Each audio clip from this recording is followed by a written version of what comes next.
नमस्ते everyone, Monika astrology में आपका बहुत बहुत स्वागत है। आज हम चर्चा करने जा रहे हैं जनवरी महीने के राशिफल की और वृषभ लग्न की। सबसे पहले शुरुआत करते हैं ग्रह गोचर से।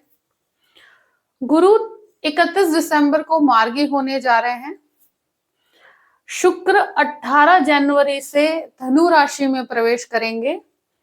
बुध 7 जनवरी को धनु राशि के अंदर प्रवेश करेंगे और सूर्य 15 जनवरी को मकर राशि के अंदर प्रवेश करेंगे। मंगल का भ्रमण पूरे ही महीने धनु राशि के अंदर रहेगा। इस प्रकार से ग्रह गोचर है और सबसे पहले शुरुआत करते हैं आपके लग्न से।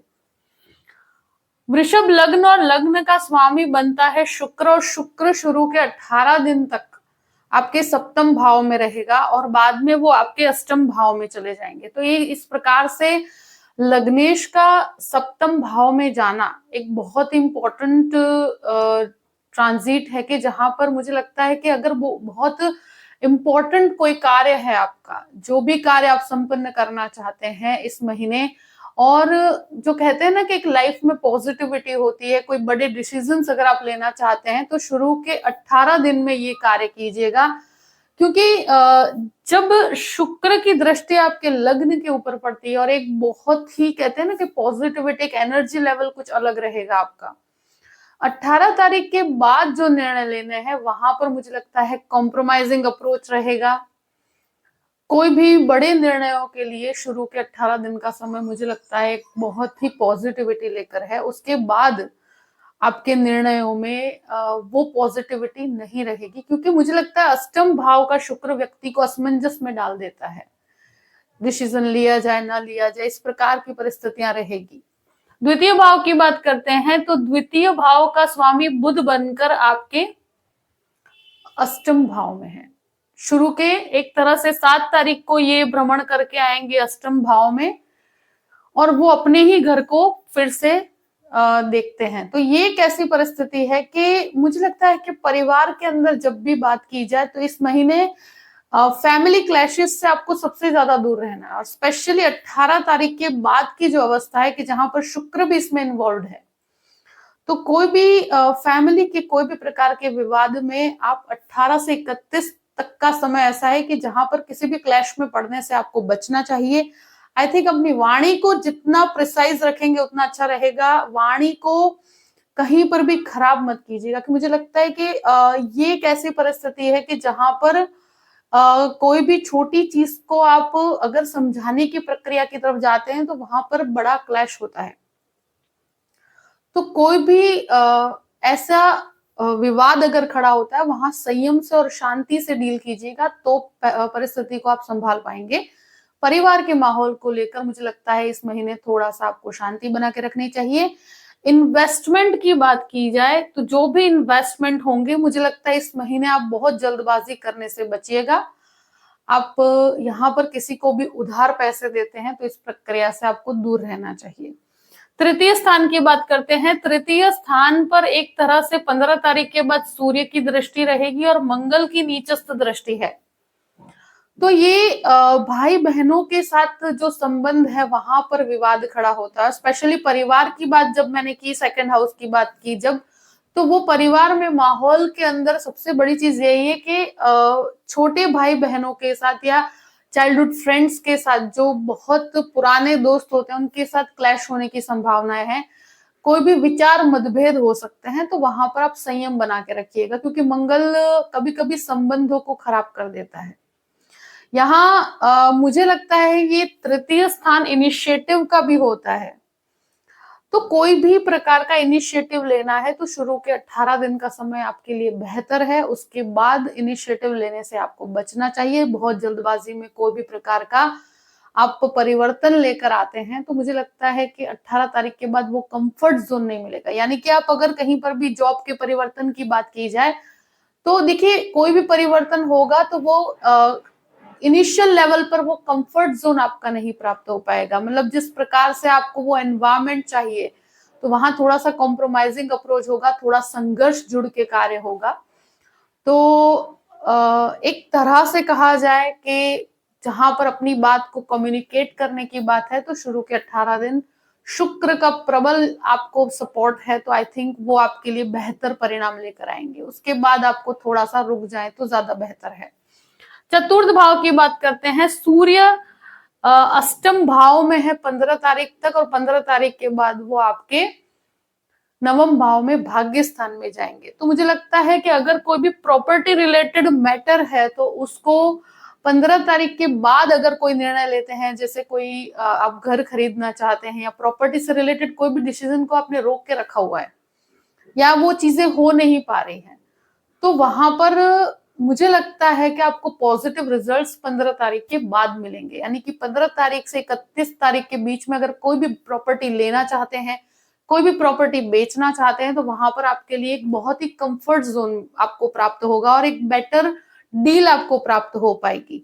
यहाँ पर सूर्य की अवस्था जब तक अष्टम भाव में है वो आध्यात्मिक चिंतन के लिए बहुत अच्छा है, स्पिरिचुअलिटी के लिए बहुत अच्छा है। मगर ये अगर कोई हेरिडिटी का कोई विवाद है, यानी कि कोई मदरलैंड से कनेक्टेड प्रॉपर्टी का कोई विवाद है, तो इस महीने मुझे लगता है कि सूर्य की अवस्था को देखते हुए शुरू के 14 दिन का समय आपके लिए वो विवादित अवस्था में शांति से चीजों को डील कीजिएगा। बहुत ज्यादा अग्रेसिव होने से आपको बचना चाहिए। बाकी 15 तारीख के बाद वहां पर भी आपको पॉजिटिव रिजल्ट्स मिलेंगे। अगर प्रॉपर्टी की बात की जाए, कोई भी क्लैश है तो वो रिजॉल्व होगा।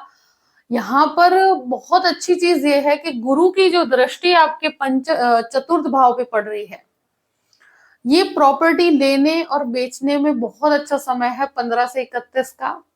यहाँ अगर कोई झगड़ा है, कोई क्लैश भी है, तो वो आपको गुरु के द्वारा चीजें बहुत बेहतर लेवल पर जाकर क्लियर होगी, चीजें रिजॉल्व हो पाएगी। और मुझे लगता है कि यहाँ गुरु के द्वारा आपके लिए बहुत बेहतर परिणाम मिलेंगे आपको। यहाँ माता के स्वास्थ्य का आपको शुरू के 14 दिन तक ध्यान रखने की जरूरत है, उसके बाद बहुत घबराने की परिस्थिति नहीं है। अब बात करते हैं पंचम भाव की। पंचमेश बुध बनकर आपके अष्टम भाव में और केतु यहाँ पर स्थित है। तो मुझे लगता है कि ये सबसे बड़ी चीज ये है कि इस महीने स्टूडेंट्स के लिए बहुत ज्यादा एक तरह से कहा जाए कि डिस्ट्रैक्शंस हैं, स्टूडेंट्स के लिए भटकाव की परिस्थिति है। और 18 से 31 का समय तो ऐसा है कि जहां पर मुझे लगता है कि कोई रिलेशनशिप की वजह से भी स्टूडेंट्स की लाइफ में भटकाव हो सकता है। यानी कि आप केंद्रित होकर रहिएगा। यहाँ कोई भी एक कोर्स से दूसरे कोर्स की तरफ जाना, जैसे आप अगर जो कोर्स में है उसे इनकम्प्लीट करके कहीं और एडमिशन लेना, इस प्रकार की प्रक्रियाओं से दूर रहना चाहिए। कोई भी चीज को बीच में से मत छोड़िएगा। कोई रिलेशनशिप की वजह से आप अपने एजुकेशन को अफेक्ट मत कीजिएगा। बाकी रिसर्च ओरिएंटेड कोर्सेज के लिए बहुत अच्छा है। कोई भी स्टूडेंट्स अगर मेडिकल रिसर्च में है या आईटी क्षेत्र में है तो उनके लिए बेहतर रिजल्ट्स हैं। मगर मुख्य रूप से कहा जाए कि केतु यहाँ पर स्थित है तो ये डिटैचमेंट देता है, आपको एजुकेशन से भी डिटैच करता है। यहाँ पर शेयर मार्केट की बात की जाए तो शेयर मार्केट के लिए ये महीना बहुत ज्यादा फेवरेबल नहीं है, तो बहुत ध्यान से आगे बढ़िएगा। मुझे लगता है नुकसान होने की संभावना है, बहुत ज्यादा फेवरेबल रिजल्ट्स नहीं मिलेंगे आपको। तो ग्रेजुअल रिजल्ट्स के साथ आगे बढ़ सकते हैं, मगर बहुत बड़े रिस्क लेने से आपको बचना चाहिए। बच्चों के साथ भी विवाद होने की संभावनाएं बनती है, तो यहाँ बहुत शांति से आप चीजों को डील कीजिएगा। बहुत ज्यादा ये महीना ऐसा है कि परिवार में या बच्चों के साथ आपको किसी भी विवाद में नहीं पड़ना है। और स्पेशली 18 से 31 का समय ऐसा है कि जहां पर आपको कहते हैं ना कि संयम से चीजों को हैंडल करना पड़ेगा। 6th हाउस की बात करते हैं। छठे घर का स्वामी सप्तम भाव में है, फिर अष्टम भाव में। 18 से 31 का समय ऐसा है कि जहां पर जिसको भी शुगर रिलेटेड प्रॉब्लम्स है, यूरिन संबंधित समस्याएं हैं या स्किन रिलेटेड प्रॉब्लम्स है, उनको ज्यादा समस्या होगी। स्वास्थ्य का इस महीने मुझे लगता है 18 से 31, यानी कि जब शुक्र का अष्टम भाव में गोचर होगा और शुक्र आपका 6th हाउस का भी लॉर्ड है, तो स्वास्थ्य संबंधित चीजों में आपको बहुत ध्यान रखने की जरूरत रहेगी। और स्पेशली कहा जाए कि हेल्थ को अवॉइड मत कीजिएगा। बाकी शुरू के 18 दिन का समय फिर भी एक बेहतर रिजल्ट्स लेके एक हेल्दी रिजल्ट्स है, जहां पर बहुत घबराने की परिस्थिति नहीं है। और स्पेशली जिसके शुगर रिलेटेड प्रॉब्लम्स हैं उनके लिए ध्यान रखने की जरूरत है। यहाँ एक चीज जरूर कहूंगी कि अगर लोन की बात की जाए तो शुरू के 18 दिन में आप लोन लीजिएगा, बाकी 18 से 31 तक यानी 18 से 31 का समय आपको लोन्स को अवॉइड करना है, बहुत बेहतर रिजल्ट्स नहीं मिलेंगे आपको। शत्रु जितना हो सके क्लैश से दूर रहिए, क्योंकि मुझे लगता है 18 तक शुक्र का आपके ऊपर बहुत ज्यादा फेवरेबल रिजल्ट है, तो वहां आप पे शत्रु हावी नहीं हो पाएंगे। मगर 18 के बाद शुक्र का भ्रमण अष्टम भाव में, तो वहां पर क्योंकि वो आपका छठे घर का भी स्वामी है, तो कोई भी डिस्प्यूट होगा तो उसमें आपको किसी भी विवाद में पड़ने से बचना चाहिए, क्योंकि वो बहुत ज्यादा बेहतर रिजल्ट्स नहीं है। सप्तम भाव की बात करते हैं। सप्तमेश मंगल जो है वो आपके अष्टम भाव में है, सप्तम भाव में शुक्र का प्लेसमेंट। और ये एक ऐसी परिस्थिति है कि देखिए शुक्र यहाँ पर रिलेशनशिप को बहुत ज्यादा इंपॉर्टेंस देता है, मगर मुझे लगता है कि गृहस्थ जीवन के अंदर परिवार के साथ एक विवाद बना रहेगा, और वो एक पीसफुल नहीं कह सकते परिस्थिति को, यहाँ विवादित अवस्था है। तो मैरिड लाइफ ये महीना थोड़ा सफर करेगी। यहाँ पर जो भी पति पत्नी है वहां पर ईगो क्लैश रहेगा ही रहेगा। अगर कोई भी रिलेशनशिप में है और मैरिज की तरफ जाना चाहते हैं तो वहां पर भी मुझे लगता है कि वो कन्विंसिंग अप्रोच नहीं आ पाएगा। यहाँ पर आपको थोड़ा सा मेहनत पड़ेगी। ये महीना थोड़ा आपके लिए संघर्ष भरा है रिलेशनशिप में। देखिए शुक्र यहाँ पर है तो एक अफेक्शन डेफिनेटली रहेगा, मगर सप्तमेश की परिस्थिति अष्टम भाव में है तो ये महीने चीजें जल्दी मटेरियलाइज नहीं हो पाएगी, और मैरिड लाइफ के अंदर भी एक मैं बहुत अच्छा रिजल्ट नहीं कहूंगी। यहाँ अभी कोई भी प्रकार के, मुझे लगता है अगर आप पार्टनरशिप बिजनेस की तरफ जाना चाहते हैं तो ये महीना बहुत फेवरेबल नहीं है। यहाँ पर एक चीज जरूर कहूंगी कि जो फूड बिजनेस में है उनके लिए बहुत अच्छा है, आईटी क्षेत्र और मेडिकल में है उन लोगों के लिए बहुत अच्छी परिस्थितियां हैं। सप्तम भाव में शुक्र और सप्तमेश अष्टम भाव में, और बाद में 18 तारीख के बाद शुक्र की परिस्थिति भी यहाँ पर अष्टम भाव में है। तो मुझे लगता है ये महीना बहुत बड़े वेंचर्स के लिए, बहुत बड़े कार्यों के लिए सिर्फ 18 तारीख तक सही है। उसके बाद मुझे लगता है आपके लिए थोड़ा संघर्ष की परिस्थिति रहेगी। रिलेशनशिप के अंदर भी मैं कहूंगी कि पति पत्नी के अगर कोई विवादित अवस्था है आपके जीवन में तो ये महीना आपको संभल के रहना चाहिए। और यहाँ पर कोई भी प्रकार का हिडन रिलेशनशिप डेवलप होता है तो वहां आपको समस्या आएगी। अष्टम भाव की बात करते हैं। अष्टमेश गुरु बनकर 12th हाउस में, और सबसे बड़ी चीज ये है कि गुरु का दृष्टि संबंध आपके अष्टम भाव में है। स्पिरिचुअल डेवलपमेंट के लिए बहुत अच्छा समय है। जो भी लोग लॉ डिपार्टमेंट में काम कर रहे हैं, यानी कि जो वकील हैं या लॉयर्स हैं, तो उनके लिए बहुत अच्छा है। और स्पेशली कहा जाए कि जो भी विदेश जाकर पढ़ाई करना चाहते हैं वो स्टूडेंट्स के लिए, और स्पेशली जो मेडिकल रिसर्च में जज का कोई पढ़ाई करना चाहते हैं या कोई भी प्रकार का टेक्निकल एजुकेशन लेने के लिए विदेश जाना चाहते हैं, तो विदेश के छात्रों के लिए महीना बहुत एक्सीलेंट परिणाम लेकर आएगा। मुझे लगता है आपका कार्य बहुत, जो भी रुके हुए कार्य हैं वो इस महीने और स्पेशली विदेश के कार्यों में आपको बहुत बड़ी सफलता प्राप्त होगी। तो वहां पर आपके लिए बहुत अच्छा है। यहाँ जो भी रिसर्च ओरिएंटेड कार्य करते हैं उनको बहुत अच्छा रिजल्ट मिलेगा, और इवन जो दवाई की कंपनी में और रिसर्च के अंदर काम करते हैं उनको बहुत अच्छे रिजल्ट्स प्राप्त होंगे। और शुरू के 15 दिन इस चीज के लिए बहुत फेवरेबल है। नवम भाव की बात करते हैं। नवमेश शनि जो है वो दशम भाव में है, तो यहाँ पर 15 तारीख के बाद यहाँ पर सूर्य का आगमन होगा, और एक तरह से कहा जाए कि चतुर्थेश होकर सूर्य यहाँ पर है। एक बेहतर परिस्थिति है कि मन की अवस्था काफी स्पिरिचुअल होगी। यहाँ पर स्पिरिचुअल डेवलपमेंट बहुत होगा, आध्यात्मिक चिंतन में काफी बढ़ोतरी है।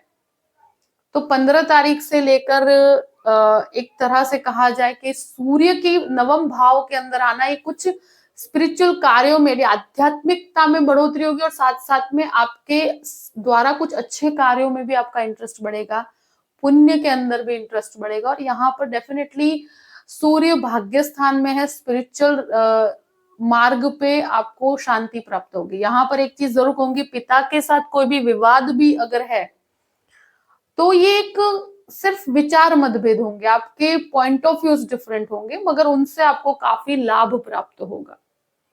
तो एक तरह से भाग्य के अंदर वृद्धि करेगा, आपके कार्य में वृद्धि करेगा, आपको प्रॉपर्टी से काफी अच्छा लेन देन प्राप्त होगा। यहाँ एक चीज जरूर कहूंगी, जो भी लॉ के अंदर मास्टर्स करना चाहते हैं उनके लिए समय बहुत अच्छा है, 15 तारीख के बाद का समय। दशम भाव की बात करते हैं। दशम भाव में शनि स्वगृही अवस्था में है, तो जो भी पब्लिक रिलेशन से जुड़े हुए हैं, जो आईएएस के अंदर है, आईपीएस में है, या कोई पॉलिटिकल बैकग्राउंड के साथ जुड़े हुए हैं, तो उनके लिए बहुत अच्छा समय है। जो लिक्विड संबंधित कोई काम करते हैं, या आप कंस्ट्रक्शन का या कंस्ट्रक्शन मटेरियल का काम करते हैं, उनके लिए बहुत अच्छी परिस्थिति है। और शनि आपको, मुझे लगता है इस महीने बहुत फेवरेबल अवस्था में है। यहाँ जहां पर भी कार्य करते हैं वहां पर थोड़ा संघर्ष रहेगा, यानी कि मेहनत काफी करवाता है शनि, मगर ये बहुत न्याय प्रिय है, तो आपको डेफिनेटली बहुत पॉजिटिव रिजल्ट्स मिलेंगे 100%। और यहाँ शनि के द्वारा एक चीज जरूर कहूंगी कि आपके कार्यस्थल के अंदर कंटिन्यूअस बेस पर आपको लाभ प्राप्त होगा। आपके सुपीरियर्स के द्वारा आपको बहुत सारा ज्ञान भी मिलेगा, और साथ साथ में आपके जो भी रिलेशंस हैं उसमें काफी बेहतरी आएगी। अब बात करते हैं 11th हाउस की। 11th लॉर्ड 12th हाउस में है, 11वें स्थान का राहु। आई थिंक ये एक ऐसा, और वापस गुरु की राशि में राहु है, और गुरु पूर्ण रूप से मार्गी हो चुके हैं, तो इस महीने आपके लाभ में वृद्धि होगी। फॉरेन लैंड से आपको काफी अच्छे लाभ हैं। विदेश संबंधित कोई भी काम करते हैं या विदेश की कंपनी में काम करते हैं तो वहां काफी अच्छा लाभ है। राहु से आपका सर्कल काफी बढ़ेगा, यानी कि लोगों के साथ रिलेशनशिप काफी बढ़ेगी, संबंधों में, कॉन्टैक्ट्स में वृद्धि होगी, और ये डेफिनेटली एक बहुत अच्छी अवस्था है। 11वें स्थान का राहु आपके कॉन्टैक्ट्स में वृद्धि करेगा। 12th हाउस की बात करते हैं। 12th लॉर्ड मंगल बन के अष्टम भाव में है, गुरु मार्गी हो चुके हैं, तो आपके डॉक्यूमेंटेशन का अगर कोई भी कार्य रुका हुआ है या फॉरेन लैंड संबंधित कार्यों में आपके, मुझे लगता है बहुत अच्छा फायदा होगा। यहाँ खर्च मुझे बढ़ते हुए नजर आते हैं, तो खर्चों पर बहुत ज्यादा नियंत्रण रखिएगा। यहाँ गुरु के द्वारा कहूंगी कि जो भी डॉक्टर्स हैं, नर्सेस हैं, या मेडिकल कंपनी में काम करते हैं उनके लिए बहुत अच्छा है। आईटी क्षेत्र वालों के लिए बहुत अच्छा है। एक तरह से गुरु का मार्गी परिवर्तन आपके लिए, जो भी फॉरेन लैंड से संबंधित कार्य अटके हुए हैं वहां पर आपको पॉजिटिव रिजल्ट्स मिलेंगे। अब आपके कार्य आगे बढ़ेंगे जल्दी से। और यहाँ एक चीज जरूर कहूंगी कि सपोज की बात करते हैं, तो कोई भी लीगल केस में अगर आप फंसे हुए हैं तो वहां पर आपको, मुझे लगता है कि बहुत फेवरेबल रिजल्ट्स डेफिनेटली मिलेंगे, मगर अभी कोई भी विवाद से दूर रहिएगा। यहाँ गुरु के मार्गी होने से आपको परिस्थितियों में बेहतर रिजल्ट्स मिलेंगे, मगर मंगल की अवस्था को देखते हुए मुझे लगता है कोई भी विवाद में पड़ने से आपको बचना चाहिए। अपनी वाणी पर बहुत संयम रखिएगा तो आपके लिए बेहतर परिस्थिति होगी। जो भी परिस्थिति है मैंने आपके सामने रख दी है। आई होप कि ये वीडियो आपको पसंद आया होगा। पसंद आए तो लाइक भी कीजिएगा और सब्सक्राइब भी कीजिएगा। अगर आप मुझसे कंसल्टेशन लेना चाहते हैं तो डिस्क्रिप्शन बॉक्स में मैंने अपना ईमेल आईडी दिया हुआ है, astrologymonica@gmail.com। आप उस पर मेल कर सकते हैं। मैं आपको पूरी ही जानकारी प्रदान करूंगी कि कैसे मुझसे कांटेक्ट किया जाए और कैसे मुझसे कंसल्टेशन लिया जाए। अपनी परिस्थितियों को ध्यान में रखते हुए अपने पूरे ही महीने को प्लान कीजिए और हमेशा खुश रहिए। Thank you so much. जय श्री कृष्ण।